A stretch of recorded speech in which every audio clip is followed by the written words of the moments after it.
નમસ્કાર, મુદ્દાની વાત જોવાની શરૂઆત આપ કરી ચૂક્યા છો। હું છું આપની સાથે વિકાસ મકવાણા અને હું છું આપની સાથે દીપિકા પાંચાણી। મુદ્દાની વાતમાં જે વાત કરીશું ઈરાનના વિનાશની ધમકી, શું વર્લ્ડ વોર 3 નક્કી? આ સવાલ એટલા માટે થાય કારણ કે આજે અમેરિકાના જે નાણામંત્રી છે, રક્ષા મંત્રી છે, એમણે તો સીધી રીતે ધમકી આપી દીધી। સાથે સાથે ડોનાલ્ડ ટ્રમ્પે થોડી મિનિટો પહેલા જ પોતાના સોશિયલ મીડિયા પ્લેટફોર્મ ટ્રુથ પર ધમકી આપી છે કે અમે આજે રાત્રે મોડી રાત્રે ઈરાન પર એક ભયંકર હુમલો કરવા જઈ રહ્યા છીએ, કારણ કે ઈરાને હવે તમામ હદ પાર કરી નાખી છે। ઈરાને અત્યાર સુધીનો સૌથી ભયંકર હુમલો જોશે એવો એ રીતની ધમકી આપી છે ડોનાલ્ડ ટ્રમ્પે। જોવાનું રહેશે કે શું પ્રહાર કરવામાં આવે છે। B2 B1 બોમ્બર્સ ત્યાંથી ઉડી ચૂક્યા છે એવા પણ અમને અત્યારે વિગત મળી છે, રિપોર્ટ્સ મળ્યા છે। આ બધાની વચ્ચે ઈરાન સતત ફાઇટ બેક કરી રહ્યું છે અને ઈરાનના સમર્થનમાં હવે દાવો થઈ રહ્યો છે કે રશિયા પણ આવી ચૂક્યો છે। અને આ બીજા કોઈના રિપોર્ટથી નહીં, પરંતુ અમેરિકા જ આ રિપોર્ટ ચલાવી રહ્યું છે કે રશિયા સીધી રીતે આમાં મદદે આવી ચૂક્યો છે। એ બધાની વચ્ચે ઈરાને એક મોટી ચાલ ચાલી છે અને એ એવી ચાલ છે કે જેના કારણે તમામ ખાડી દેશો, મિડલ ઇસ્ટના તમામે મુસ્લિમ રાષ્ટ્રો ઈરાનની પડખે આવી જાય એ રીતની એક ચાલ ઈરાને ચાલી છે। શું એમાં સફળ થાય છે કે કેમ? અને કદાચ આ ચાલના કારણે જ ડોનાલ્ડ ટ્રમ્પે સૌથી મોટા ભયંકર હુમલાની ધમકી આપી દીધી છે।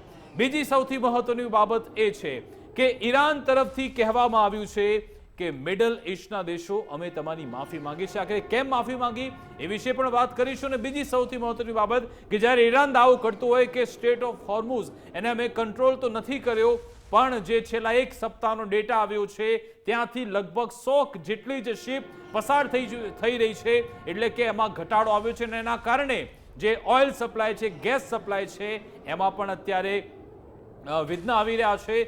અત્યારે દાવો પણ એ થઈ રહ્યો છે આપણે જે બ્રેન્ટ ક્રૂડ ઓઇલ ખરીદીએ છીએ એ $87 પ્રતિ બેરલ અત્યારે પહોંચી ગયા છે, એમાં પણ ભાવ વધી શકે છે। એની અસર ભારતમાં પણ જોવા શું મળશે કે કેમ એને પણ સમજવાનો પ્રયત્ન કરીશું। ભારત કેવી ડિપ્લોમેટિક અત્યારે ચાલ ચાલી રહ્યું છે, ભારતનામાં કયા હિત છે એ વિશે પણ વાત કરીશું। શું વર્લ્ડ વોર 3 જેવો અત્યારે સિનારીઓ છે એ જ અંગે ચર્ચા કરીશું। ગેસ્ટ પેનલ પણ થોડી જ વારમાં આપણી સાથે જોડાશે। દીપિકા જી બિલકુલ, એટલે કે અત્યારે ઈરાન અને અમેરિકા ઇઝરાયલ યુદ્ધ ભીષણ થઈ રહ્યું છે અને ઈરાન એકલા હાથે લડી રહ્યું છે, ભીષણ જવાબી કાર્યવાહી કરી રહ્યું છે અને અમેરિકા ઇઝરાયલ એક સાથે મળીને આ યુદ્ધ કરી રહ્યા છે। બિગ બ્રેકિંગ અત્યારે મળી રહ્યા છે, છેલ્લા 24 કલાકમાં મહાયુદ્ધમાં શું થયું છે તેને લઈને સમાચાર। તહેરાનમાં ખામેનેઈના બંકર પર ઇઝરાયેલે મોટો હુમલો કર્યો છે। મિડલ ઇસ્ટમાં તણાવને કારણે તેલની કિંમતોમાં 9% વધારો આવ્યો છે, તો તેલ અવીવ પર ઈરાન નોનસ્ટોપ અટેક કરી રહ્યું છે। બેરુતમાં હિઝબુલ્લાના ઠેકાણાઓ પર ઇઝરાયેલની હેવી સ્ટ્રાઇક થઈ છે, તો બહેરીનમાં ઈરાને ડ્રોન અટેક કર્યો છે। ઈરાને ઇરાક બોર્ડર પર કુર્દ લડાકુઓના જૂથ પર પણ મોટો હુમલો કર્યો છે। તહેરાનમાં યુએસ ઇઝરાયેલના સતત હવાઈ હુમલા, રશિયા ઈરાને મદદ કરતું હોવાનો પણ હવે ખુલાસો થયો છે। અત્યાર સુધી કોઈ જ ઈરાનના સમર્થનમાં નહોતું આવ્યું, ઈરાનની મદદે નહોતું આવ્યું, પરંતુ હવે રશિયા હુમલો કરી રહ્યું છે। ટ્રમ્પે ઈરાનને શરત વિના સરેન્ડર કરવાની માંગ કરી, તો ઈરાને ખાડી દેશો પાસે હુમલા બદલ પણ માફી માંગી છે। ડોનાલ્ડ ટ્રમ્પે આજે રાત્રે ભયાનક હુમલો કરવાની પણ ધમકી આપી દીધી છે। વિકાસ બિલકુલ દીપિકા, આખો 24 કલાકનો ઘટનાક્રમ હતો જે તમે બતાવ્યું કે આખરે 24 કલાકમાં મિડલ ઇસ્ટમાં શું થયું છે। તેલના ભાવ વધી રહ્યા છે, ડોનાલ્ડ ટ્રમ્પે ધમકી આપી છે, ઈરાને નવી રણનીતિ અપનાવી છે અને રશિયા પણ આમાં ક્યાંક ઇન્વોલ્વ થતું હોય તેવું લાગી રહ્યું છે અને જે પ્રોક્સી હિઝબુલ્લા અને હુતી એ પણ એક્ટિવ થતા જોવા મળી રહ્યા છે અને બધાની વચ્ચે મિડલ ઇસ્ટ પણ એકઠું થઈ રહ્યું છે। અને હવે વાત કરીએ રાષ્ટ્રપતિ ડોનાલ્ડ ટ્રમ્પની એ ધમકી વિશે। જી હા, બિગ બ્રેકિંગ ન્યૂઝ, રાષ્ટ્રપતિ ડોનાલ્ડ ટ્રમ્પે ફરી એકવાર ઈરાનને એ ધમકી આપી દીધી છે અને તેમણે પોતાના સોશિયલ મીડિયા હેન્ડલ પર આ લખ્યું છે। પહેલા સવારે અમેરિકાના નાણામંત્રીએ આવી ધમકી આપી, પછી અમેરિકાના રક્ષા મંત્રીએ ડોનાલ્ડ ટ્રમ્પે કહ્યું છે કે ઈરાન પર આજે રાત્રે અમે ભયાનક હુમલો કરીશું। એમણે કહ્યું કે આજે ઈરાન ગંભીર પરિણામ ભોગવશે, સાથે સાથે એમ પણ કહ્યું કે એક જ સપ્તાહમાં અમે ઈરાનના નવા સુપ્રીમ લીડરની નિયુક્તિ કરી દઈશું। ઈરાનથી વિગત એવી આવી રહી છે કે એમણે નવા સુપ્રીમ લીડર બનાવી દીધા છે, મોજતુબા ખામેનેઈ, પણ અમેરિકા ડોનાલ્ડ ટ્રમ્પ દાવો કરી રહ્યા છે કે અમે એનો નિર્ણય કરીશું અને 1 સપ્તાહમાં એનો નિર્ણય આવી જશે, કારણ કે આજે અમે જે એટેક કરી રહ્યા છીએ એનાથી એ પરિણામ બદલાઈ જવાનું છે. સાથે સાથે ડોનાલ્ડ ટ્રમ્પે એ પણ વાત કરી, જે હમણાં બીજા સમાચારની સાથે કનેક્ટ કરીને કરીશું. આ જ ટ્વીટમાં ડોનાલ્ડ ટ્રમ્પે કહ્યું છે કે મને ખુશી છે કે આજે ઈરાને માફી માંગી છે. હકીકતમાં ઈરાને જે ખાડી દેશો પર એટેક કર્યો હમણાં 8 દિવસમાં, એને લઈ અને રાષ્ટ્રપતિએ માફી માંગી હતી, પણ એમણે કહ્યું કે અમે ફક્ત અને ફક્ત જે અમેરિકન બેઝ છે ત્યાં જ એટેક કર્યો છે, બીજે ક્યાંય એટેક અમે નથી કર્યો, ના કરવાના છે. એ ટાંકીને ડોનાલ્ડ ટ્રમ્પે કહ્યું મને ખુશી છે કે તમે લોકોએ માફી માંગી. આ વર્ષો બાદ આવું થયું છે કે ઈરાન માફી માંગી રહ્યું છે, પણ તમે જે હદ પાર કરી છે એના કારણે આજે રાત્રે તમારા પર ગંભીર એક હુમલો કરવાના છીએ એવી ધમકી પણ આપી. બીજી સૌથી મહત્વની બાબત, હવે એ જ કનેક્ટ કરી રહ્યું છું કે યુદ્ધ વચ્ચે ઈરાનના રાષ્ટ્રપતિ પેઝેશ્કિયન એમણે નિવેદન એવું આપ્યું છે, એમણે કહ્યું કે ખાડી દેશો પર અત્યાર સુધીમાં જે એટેક થયો છે એ Bahrain, Qatar, Jordan, Saudi Arabia, Dubai, ત્યાં અમે જે એટેક કર્યો છે એના બદલ અમે માફી માંગીએ છીએ અને આ એક મોટી રણનીતિ ઈરાનની હોઈ શકે છે. જો કે મિડલ ઈસ્ટને પોતાની સાથે લાવવા માટેનો આ પ્રયત્ન છે. મિડલ ઈસ્ટનું હવે એકઠા થશે ખરા, કારણ કે જે અત્યારે ભોગવવાનું આવ્યું છે મિડલ ઈસ્ટને જ આવ્યું છે. ત્યાં એમના એરપોર્ટ હોય, ત્યાં એમના જાહેર સ્થળો હોય, શોપિંગ મોલ હોય, ત્યાં જે એટેક થઈ રહ્યા છે એ અમેરિકાના કારણે છે, કારણ કે ત્યાં એરિયામાં અમેરિકાના એરબેઝ આવેલા છે. શું ઈરાનના આ પગલાથી કોઈ બાજી પલટાશે કે કેમ, એક મોટો સવાલ છે. મિડલ ઈસ્ટ અત્યાર સુધી ચૂપ હતું, તમામ દેશો ભલે એ અત્યારે ઈરાનની સમર્થનમાં નથી ને એમના વિશે વાત કરે છે, પણ આ બાબતથી કોઈ ટર્નિંગ પોઈન્ટ આવી શકે છે. એક મહત્વના સમાચાર. બીજી બાજુ સૌથી મહત્વની બાબત એ કે હવે આપણે ભારતમાં આવીએ. ભારતમાં જે ઈરાનના સુપ્રીમ લીડરના પ્રતિનિધિ છે એમણે એક મોટું નિવેદન આપ્યું છે, એ વિશે પણ વાત કરીએ. બિલકુલ વિકાસ, એટલે કે ભારતના ઈરાનમાં સુપ્રીમ લીડરના પ્રતિનિધિનું એ મોટું નિવેદન સામે આવ્યું છે, જેમાં જણાવ્યું છે કે ભારત ઈરાનના સંબંધો 3000 વર્ષ પહેલા શરૂ થયા તેવું માજીદ હકીમ ઇલાહીએ નિવેદન આપ્યું છે. કહ્યું છે કે મને વિશ્વાસ છે કે આ સંબંધ આગળ પણ યથાવત રહેશે. આ નિવેદન આપ્યું છે. યુદ્ધ જેવી પરિસ્થિતિ કે સંજોગો કોઈ દેશ ઈચ્છતું નથી તેવું પણ તેમણે ઉમેર્યું છે, અને અમેરિકાના હુમલાને કારણે અમારી સ્થિતિ સારી નથી અને અમે અમારી ગરિમા અને સ્વતંત્રતા માટે બલિદાન આપવા તૈયાર હોવાની તેમણે આ વાત કરી છે. વિકાસ, એટલે કે ખુલ્લીને હવે આ નિવેદનો આવી રહ્યા છે અને તેમણે શું નિવેદન આપ્યું તે પણ સાંભળીએ.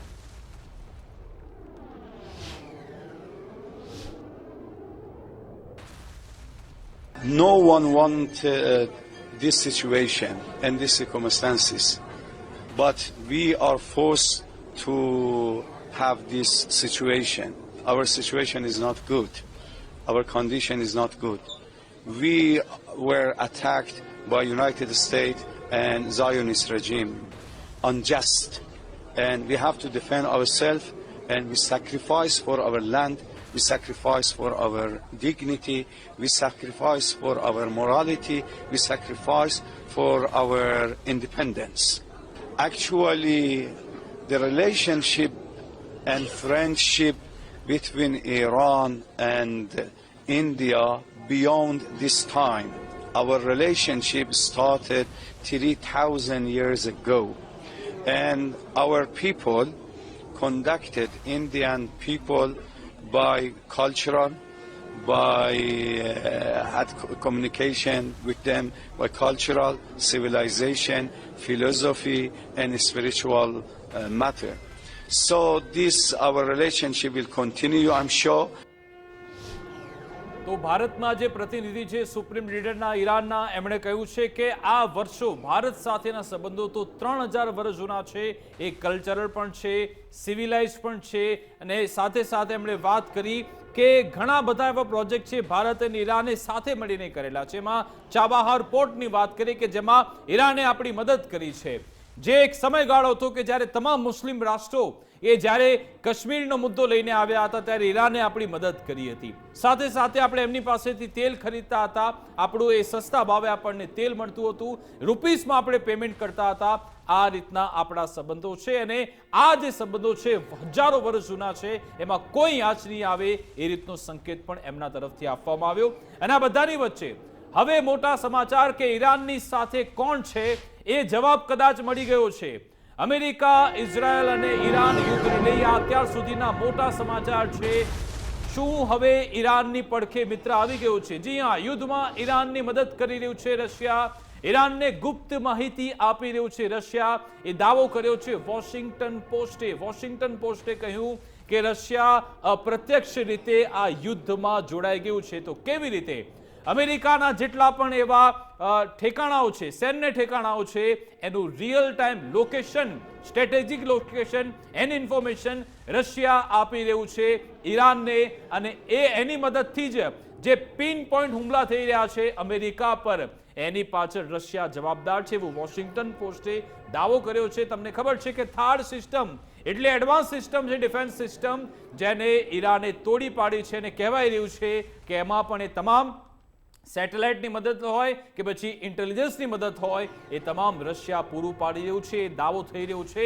ચીન પણ આમાં સીધી રીતે ગમે ત્યારે જોડાશે એની શક્યતા છે. અને જો આવી સ્થિતિ રહી તો વર્લ્ડ વોર 3 નક્કી છે. એક બાબત છે.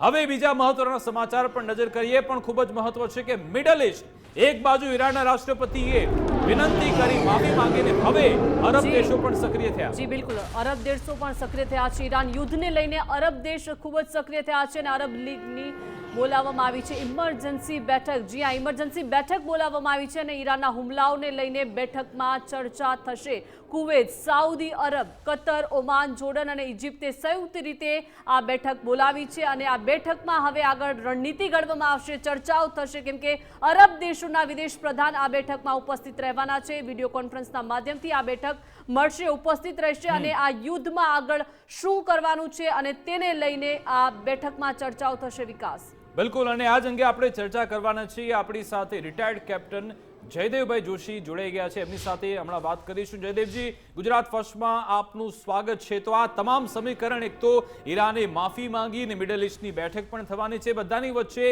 ઈરાને અમેરિકાને મોટો ફટકો પહોંચાડ્યો છે. બ્રેકિંગ ન્યૂઝ પહેલા જોઈ લઈએ, જે હમણાં હું વાત કરી રહ્યો હતો કે આખરે ઈરાન આવા સ્ટ્રેટેજિક પોઈન્ટ પર કેવી રીતે સીધા એટેક કરે છે, એની પાછળ રશિયાની શું માહિતી જવાબદાર છે? કારણ કે ઈરાને હુમલો કરીને અમેરિકાની THAAD ડિફેન્સ સિસ્ટમને ટાર્ગેટ કરી નષ્ટ કરી નાખી છે. યુએઈ, સાઉદી અરબ અને જોર્ડનમાં રહેલી જે THAAD સિસ્ટમ છે એને સીધી રીતે ટાર્ગેટ કરવામાં આવી. જોર્ડનમાં મુફાકમાં સાલ્તી એરબેસ પર આ સિસ્ટમ, રડાર સિસ્ટમ તૈનાત થઈ, જેને ઈરાને નષ્ટ કરી છે. ખૂબ જ આ મોટો હુમલો કરવામાં આવ્યો અને ખાસું નુકસાન અમેરિકાને પહોંચી રહ્યું છે. એના કારણે જ અમેરિકા અત્યારે કહી રહ્યું છે કે શું આમાં સીધી રીતે રશિયા આવી ગયું? ઈરાન પાસે તમામ એ મિસાઇલ છે, ડ્રોન છે. એક બાબતની ખૂટતી કડી એ છે કે એમની પાસે એવી ઇન્ફોર્મેશન નથી મળતી, અને હવે એ રશિયા પૂરું પાડી રહ્યું છે. આ બધાની વચ્ચે ભારતના સમાચાર એ પણ છે કે શું પેટ્રોલ ડીઝલના ભાવ વધશે કે કેમ? એને લઈ મોટા સમાચાર એ છે કે અત્યારે કોઈએ ચિંતા કરવાની જરૂર નથી.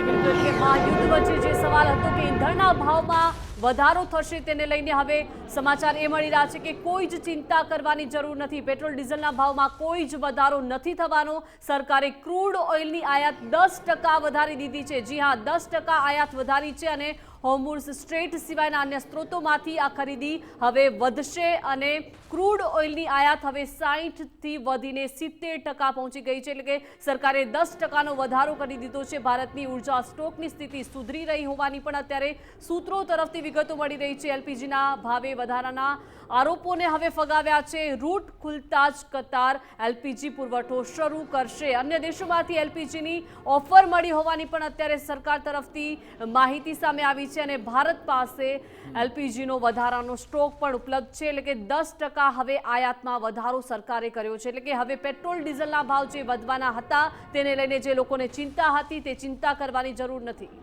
બિલકુલ બિલકુલ, એટલે કે આ બ્રેન્ટ ક્રૂડ ઓઇલના ભાવ ભલે એને વધતા હોય, પણ ભારતમાં એની કોઈ અસર નહીં થાય એવું સતત આશ્વાસન સરકાર તરફથી આપવામાં આવી રહ્યું છે. અને હવે આપણે એનાલિસિસની શરૂઆત કરી કે જે છેલ્લા 24 કલાકમાં નવા ઘટનાક્રમ સર્જાયા છે.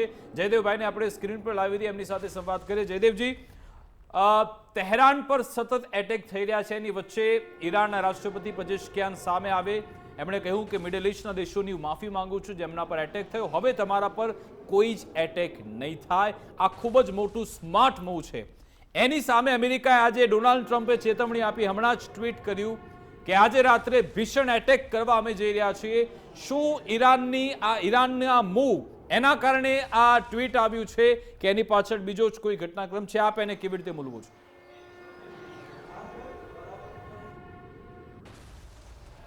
જી વિકાસજી, જેટલું આ યુદ્ધ હથિયારોથી લડાઈ રહ્યું છે એટલું જ આ યુદ્ધ સ્ટેટમેન્ટ્સ, જાહેરાતો અને નરેટિવથી લડાઈ રહ્યું છે. ઈરાનનું આ કહેવું કે અમારી ભૂલ થઈ ગઈ કે વોટેવર જે કંઈ પણ એ અત્યારે ફેરવી તોડે છે ઈરાન, શું એમને પહેલા ખબર નહોતી કે આ બધા પાડોશી દેશો છે? શું આ બધા ઇસ્લામિક દેશો છે? શું આ એ દેશો છે જેની સાથે ક્યારેક ને ક્યારેક કંઈક ને કંઈક સંવાદ તો એમને હતો? પણ તેમ છતાં એ જાણતા જાણતા પણ ત્યારે એમણે આ એટેક કરવાતા ગ્લોબલ નેરેટિવ એવો સેટ કરવા માટે કે જો આપ અમેરિકાની પડખે રહેશો, અમેરિકી થાણું આપની આસપાસ હશે, આપણા દેશ પર હશે, તો ઈરાન એના પર એટેક કરશે. હવે જે આ વાત કહેવાની થઈ રહી છે એ પણ પોતાની છબી સુધારવા માટે ઈરાન આ કહી રહ્યું છે. અને એટલા માટે, અને ત્યારે કે જ્યારે જોઈ રહ્યું છે કે અમેરિકાને ધાર્યો પ્રતિસાદ નથી મળ્યો, અમેરિકાનો પડતો બોલ ઝીલાઈ જતો હતો એવું યુરોપીય દેશો કરતા હતા, એવું અત્યારે નથી થઈ રહ્યું. એટલે આ પણ એમણે સ્ટ્રેટેજિકલી કીધું છે. ડોનાલ્ડ ટ્રમ્પની વાત, ઈરાન ઉપર આ રાત ખૂબ ખરાબ રાત હશે એવું એમનું કહેવું, એ કેટલું કારગર નીવડશે એ અમુક કલાકોની વાર છે. આપણે જાણી લેશું, આપણે સમજી લેશું, જોશું. પણ શું આ લેવલ સુધી ડોનાલ્ડ ટ્રમ્પ પણ જવા તૈયાર છે? ઘણી બધી વખત એમણે આવી ધમકીઓ આપી છે પણ કંઈ બન્યું નથી. અને અમેરિકા સામે તો લડી લેવાના મૂડમાં ઈરાન છે, જે એમણે ઘણી બધી વખત કહ્યું પણ છે. સો યસ, વધારે લાંબુ સસ્પેન્સ આ રાત પૂરતું નથી, એ આપણે થોડી રાહ જોઈએ. પણ જે પહેલી વાત છે, ઈરાન ચોક્કસપણે એક ગ્લોબલ નરેટિવ સેટ કરવાની લડાઈ લડી રહ્યું છે, જેમાં એ અમેરિકાને ખરાબ ચિતરવા માગે છે અને પોતે પોતાના દેશના હિતોનું, નાગરિકોનું રક્ષણ કરે છે ને એમાં ગલ્ફ કન્ટ્રીઝને સાથે રાખવા માંગે છે. અમેરિકાને અલગ થલગ પાડવા માંગે છે. અમેરિકાના જો થાણા હોય તો અમે એટેક કરશું, જો આપ ન થવા દો, એ થાણા ઓછા થાય કે ઓછો પ્રતિસાદ આપો તો અમને તમારી સાથે કાંઈ વાંધો નથી. આવું નરેટિવ ઈરાન સેટ કરવા માંગતું હોય એવી પડદા પાછળની રમત વિકાસજી દેખાઈ રહી છે. જયદીપભાઈ, ખાસ કરીને મને સવાલ એ પણ છે કે ઈરાનનો જે આ ટેક છે, શરૂઆતી દોરમાં આપણે જોતા આવ્યા છે કે ઈરાનને અત્યાર સુધી કોઈ જ ખુલીને સમર્થન નથી મળ્યું. ક્યાંક ને ક્યાંક હવે પાડોશી દેશો પાસેથી ઈરાને માફી પણ માંગી કે હુમલાઓ કર્યા તે બદલ, અને હવે જો હુમલા ન કરવાનો આ જે ઈરાનનો ટેક છે તેના પાછળ રણનીતિ આપને શું લાગી રહી છે? ક્યાંક ને ક્યાંક તેઓ ઇન્ડાયરેક્ટલી સપોર્ટ મેળવવા માંગી રહ્યા છે ઈરાન?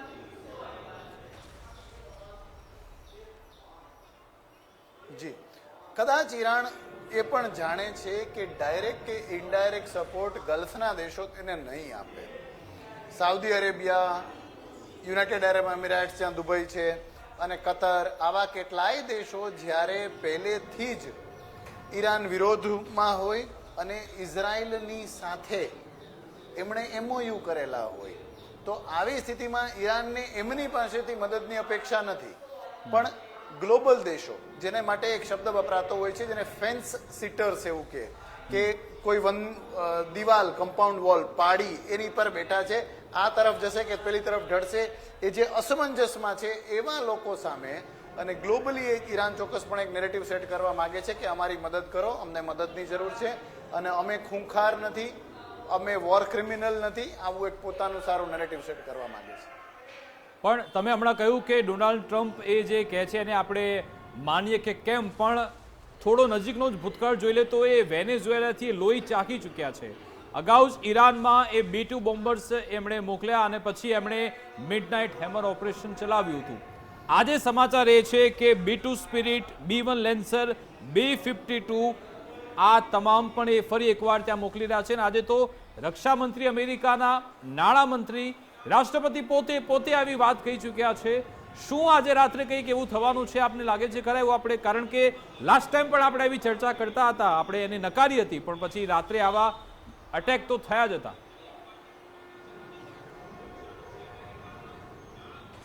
જી ચોક્કસપણે, હું જરાય એવું નથી કહેતો વિકાસજી કે અટેક નહીં થાય, પણ અટેકની ભીષણતા બહુ સબ્જેક્ટિવ છે. કેટલા અટેકને તમે કેટલો ભીષણ કહેશો એ બહુ સબ્જેક્ટિવ છે. પણ એ અટેક કરશે અત્યારે તો ક્યાં અટેક કરશે? હું તો ઉલટાનો વધારે એ પ્રશ્ન કરવો પસંદ કરીશ કે યસ, ભયાનકતા રહેશે, પણ શું ઈરાનના આટલા બધા મિલિટરી થાણાઓ ઉપર જ અટેક કરશે? જો ત્યાંના નાગરિક નિવાસ પર અટેક થાય, રહેઠાણી રિહાયશી ઇલાકાઓ પર અટેક થાય, તો એ કેટલું વ્યાજબી રહેશે અને શું એ રિસ્ક લેવા ટ્રમ્પ તૈયાર છે? એ પ્રશ્નથી મને એમ થાય છે કે એ ભયાનકતા જે છે એ બધી બહુ સબ્જેક્ટિવ છે. કોઈ એક વખતે કોઈ એક ભયાનકતા સાચી લાગે, વધારે લાગે, પણ બીજી વખતે એ બહુ માઇલ્ડ લાગે. આવતીકાલે ફરી પાછું ટ્રમ્પ એવું કહે કે આ રાત ભયાનક રહેશે. તો એ તો હવે જેમ મેં અગાઉ કીધું એમ અમુક કલાકો પછી બહુ જાજુ સસ્પેન્સ નથી, ખુલીને સામે આવશે. વિકાસજી, ઓકે. હું એટલા માટે કહી રહ્યો છું કારણ કે સમાચાર એ છે કે એમણે જે અબ્રાહમ લિંકન અહીંયા ત્યાં મૂક્યું હતું અરબ સાગરમાં, એ થોડું હવે પાછળ હટી રહ્યું છે એવા સમાચાર પણ આવ્યા છે. બિલકુલ. અને એને થોડી ઇમ્પેક્ટ પડી છે એવા પણ સમાચાર છે. 2 થી 3 ઇમ્પેક્ટ થઈ છે એવા રિપોર્ટ છે. એ ખૂબ જ મોટા સમાચાર. અને એની સાથે સાથે એમણે જ્યોર્જ ડબલ્યુ બુશ યુદ્ધ પોત પણ હવે ત્યાંથી લઈ જઈ રહ્યા છે ખાડી બાજુ. એટલે કે 3 યુદ્ધ પોત વોરશિપ અમેરિકાની ત્યાં રહેશે. એ શું દર્શાવે છે? શું 2 કાફી નથી અમેરિકા માટે? ત્રીજી એ લોકો ફરી મોકલી રહ્યા છે. ખૂબ સરસ, ખૂબ સરસ આપે સવાલ પૂછ્યો છે વિકાસજી. અને આપણે અગાઉના પ્રશ્નમાં ચર્ચા થઈ એની સાથે આને કન્ટિન્યુ કરીને કહું તો હું એવું નથી કહેતો કે અમેરિકા અટેક નહીં કરે, કે અટેક ભીષણ નહીં હોય, પણ અત્યારે જે દેખાઈ રહ્યું છે એના કારણે કેટલું ભીષણ હશે, કેટલું ભીષણ નહીં હોય, એ કેવું અઘરું છે. સેકન્ડ વાત, યુએસએસ અબ્રાહમ લિંકનને થોડું રિટ્રેક્ટ કરવાની વાત આપે કરી, નુકસાનની વાત કરી, બીજું જે છે કેરિયર એને પાછળ લેવાની વાત કરી. તો લેટેસ્ટ અન્ડરસ્ટેન્ડ કે પાછળ હટવું એટલે આ મોટું યુદ્ધ જહાજ છે, એનું અમુક નોટિકલ માઇલ, દરિયામાં ડિસ્ટન્સ નોટિકલ માઇલથી માપીએ, અમુક નોટિકલ માઇલ પાછળ હટવું એનો અર્થ એવો નથી કે પીછેહટ કરવી. ટેક્ટિકલ છે. 2 કારણોથી આ પીછેહટ હોઈ શકે. એક, એની રેન્જ એટલી વધારે છે, એના ઉપરથી ઉડતા અમેરિકાના એરફોર્સના પ્લેનની રેન્જ એટલી વધારે છે કે થોડું ઘણું પાછળ જતું હોય તો કંઈ ફેર ના પડે.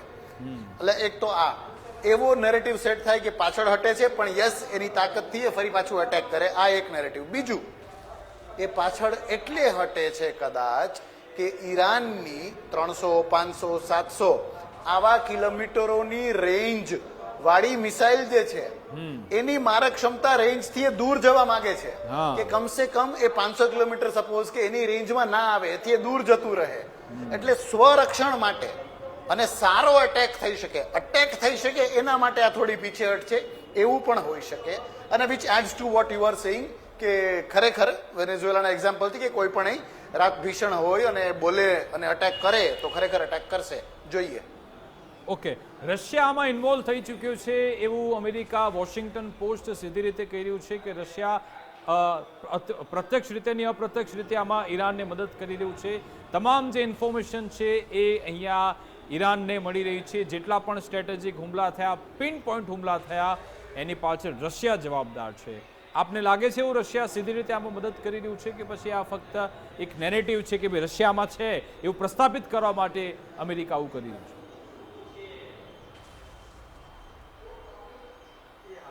એક દાવો સ્પષ્ટપણે છે.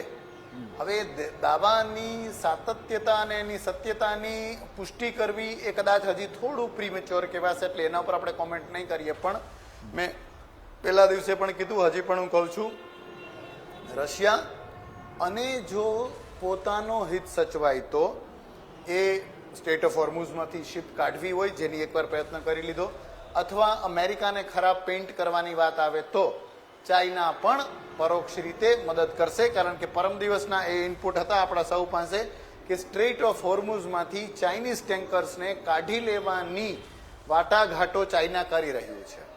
તો આવી કંઈ આપલે કરીને ઈરાનને બેકડોર સપોર્ટ આપવામાં રશિયા અને ચાઇના બંને ખૂબ જ પ્રોબેબલ છે. એ હું પહેલા દિવસથી કહું છું, હજી પણ થતું હશે.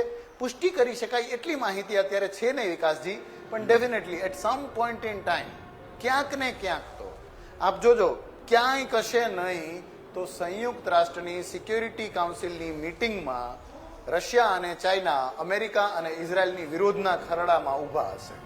બિલકુલ. આ મિડલ ઇસ્ટના જે તમામ જે મુસ્લિમ રાષ્ટ્રો છે કેમ ચૂપ છે? આજે એક સમાચાર પણ આવ્યા કે તમામ રાષ્ટ્રોની એક બેઠક મળવા જઈ રહી છે. એમાં જો કે ઈરાન નહીં હોય, બાકી બધા દેશ હશે. આજે ઈરાનના રાષ્ટ્રપતિની માફી માંગવી, મિડલ ઇસ્ટના દેશોની આવી એકજૂટતા, એ લોકોની એક બેઠક થવા જઈ રહી છે. શું એક સુરે એ અમેરિકાનો વિરોધ કરી શકે ખરા કે તમે બધું બંધ કરી દો, તમારા કારણે તો મારે બધું ભોગવવાનું આવે છે, તમારા એરબેઝ અહીંયા છે એટલે તો અમારા પર એટેક થઈ રહ્યો છે?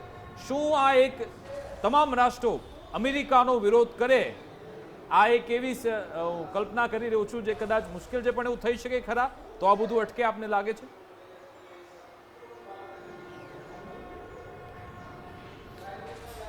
કલ્પના છે, અને કલ્પના કંઈ આઉટલેન્ડિશ નથી વિકાસજી. આ થઈ શકે, કરવું જોઈએ, પણ કદાચ આ અતિ આદર્શવાદની નજીકની કલ્પના છે કે આટલી સારી એકતા આ બધા ગલ્ફ કન્ટ્રીઝ વચ્ચે થાય. કારણ કે આ એકતાનું પરિણામ નજીકના ભવિષ્યમાં તો ઈરાન ઉપર એટેક ઓછા થાય એ જ આવશે, પણ લાંબા ગાળાનું જે પરિણામ હશે એ અમેરિકા અને હવે થોડા ઓછા અંશે, પણ તેમ છતાં ઓછા અંશે પણ જોડાયેલું આખું યુરોપિયન યુનિયન, એટલે યુરોપ અને અમેરિકાથી નારાજગી વહોરીને શું આ અરબ દેશો પોતાના ક્રૂડ ઓઇલનો ધંધો માત્ર રશિયા, ચાઇના અને સીમિત કદાચ ભારત કે બીજા દેશો પર સીમિત કરવાની તૈયારી, એટલું મોટું જોખમ લેશે? એ જોખમની સામે આ મળતો ફાયદો કે જે ઈરાન ઉપર એટેક ના થાય, એ એમના સ્વાર્થોનું હિત સાચવતું નથી. એટલે કદાચ આ મને આદર્શવાદી વિચાર જાજો લાગે છે, અને થોડું લિપ સર્વિસ જેને કહેવાય કે બોલવા પૂરતું, ફોર્માલિટી પૂરતું બોલે, પણ જ્યારે કારગરતાની નજીક આવે ત્યારે કદાચ વધુ કરે નહીં. They will not walk the talk.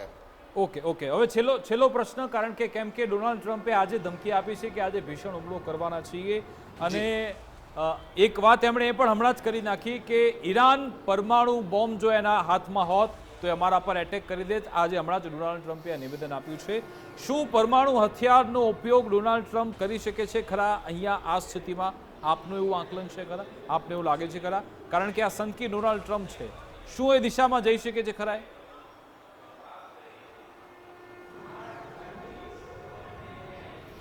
અત્યારે જે રીતે ઇઝરાયલ અને ડોનાલ્ડ ટ્રમ્પ, અને હું ડોનાલ્ડ ટ્રમ્પ જ કહીશ, અમેરિકા એટલા માટે નહીં કે આમાં આખું અમેરિકા જોડાયેલું નથી. એમણે પોતે પોતાના સંસદમાં પરવાનગી લેવીની વાત તો જવા દો, જાણ પણ કરી નથી. એટલે ડોનાલ્ડ ટ્રમ્પ અને ઇઝરાયલ જે ગાંડપણ સાથે અત્યારે જે કંઈ પણ કરી રહ્યા છે એ કંઈ પણ કરી શકે એ સ્થિતિમાં છે, પણ એ ખરેખર વોરંટેડ છે? શું જરૂર છે પરમાણુ હથિયાર વાપરવાની? પરમાણુ હથિયાર વાપર્યા વગર શું ઈરાનનું નિકંદન ના કાઢી શકાય? તો એનો જવાબ સ્પષ્ટ છે, ચોક્કસપણે કાઢી શકાય. કોન્સન્ટ્રેટેડ એફર્ટ પૂરા એરફોર્સ સાથેના કેટલા અમેરિકી એરફોર્સના વિમાનો ઈરાન પર ઉડ્યા? જૂજ ખૂબ વધારે છે, ખૂબ વધારે ઉડાડી શકાય, પણ સીધું જો એમણે આ છેલ્લું પાયદાન ઉપર પેનિક બટન દબાવવું હોય તો ભલે એ ન્યુક્લિયર વેપન વાપરે. જયદેવજી, કોન્ટ્રાડિક્શન એ છે આજે સવારે જે પ્રેસ કોન્ફરન્સ એમની મોડી રાતની આવી હતી, ડેફિનેટલી એ કોન્ટ્રાડિક્શન. એમાં એમણે એમ કહ્યું ડોનાલ્ડ ટ્રમ્પે પત્રકારોને કે ભાઈ એમની એરફોર્સ જતી રહી, નેવી જતી રહી, ગ્રાઉન્ડ પર કોઈ ટ્રુપ્સ નથી, પોલીસ પણ નથી, આઈઆરજીસી પણ નથી, તો પછી તમારે ભીષણ એટેક કરવાની જરૂરિયાત કેમ પડે છે? તમારે કેમ એવું કહેવું પડે છે કે આજે રાત્રે તો ભયાનક એટેક અમે કરીશું? Exactly Vikasji, exactly Vikasji. અને એ એક સમય હતો જ્યારે ટ્રમ્પનો પડ્યો બોલ ઝીલાતો હતો. હું પહેલા પ્રશ્નમાં જવાબ આપ્યો, જો આપણે છેલ્લે ત્યારે વાઇન્ડ અપ કરીએ છીએ ત્યારે કહું, હવે એવું નથી. લોકો people are reading between the lines. બે લાઇન વચ્ચેનો પણ ગર્ભિત અર્થ પણ લોકો સમજી રહ્યા છે અને જાણી રહ્યા છે. જેવું ઈરાકમાં થયું, વન લાસ્ટ પોઈન્ટ આપણે વિકાસજી પછી પૂરું કરીએ.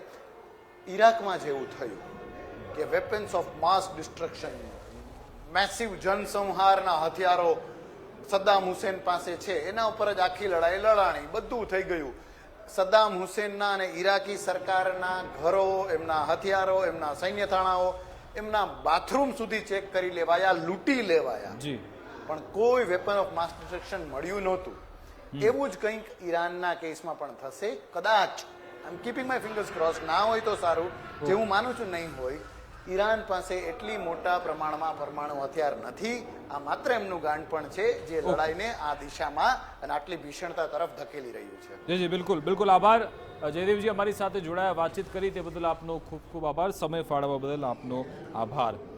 તો હમણાં જ આપણે જે ચર્ચા કરી રહ્યા છે, વધુ એક ડોનાલ્ડ ટ્રમ્પનું ટ્વીટ આવ્યું છે અને કહ્યું છે Iran will be hit very hard હમણાં જ તેમણે આ એક ટ્વીટ કર્યું છે. જોવાનું રહેશે અમેરિકા ડોનાલ્ડ ટ્રમ્પ એમના મગજમાં શું ચાલી રહ્યું છે, કેવો ભીષણ હુમલો કરવા જઈ રહ્યા છે. એની સામે ઈરાન પણ તૈયાર બેઠું છે. આ ધમકી બાદ ઈરાને પણ કહ્યું કે અમે તો 2 વર્ષ સુધી યુદ્ધ કરવા તૈયાર છીએ.